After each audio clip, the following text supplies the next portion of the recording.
বিসমিল্লাহির রহমানির রহিম। আসসালামু আলাইকুম ভিউয়ার্স,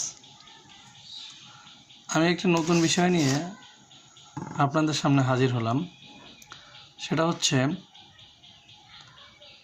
আমরা ইসরায়েল সমর্থিত পণ্য কোকাকোলা, 7 আপ ইত্যাদি বর্জনের ডাক দিয়েছি, আর মোজোকে দেশীয় পণ্য হিসেবে আমরা অ্যাকসেপ্ট করেছি। আমি নিজেও এখন 7 আপ কোকাকোলার পরিবর্তে মোজো খাচ্ছি।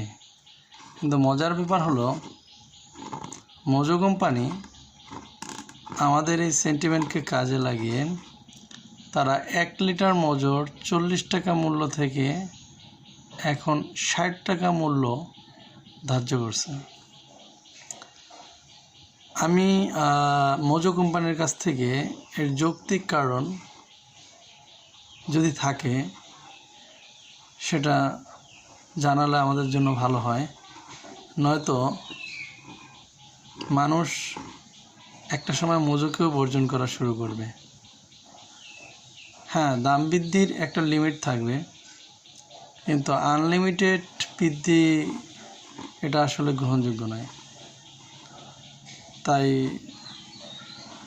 মোজো কোম্পানির কর্তৃপক্ষের কাছে আমাদের আবেদন থাকবে, তারা যেন বিষয়টা বিবেচনা করে।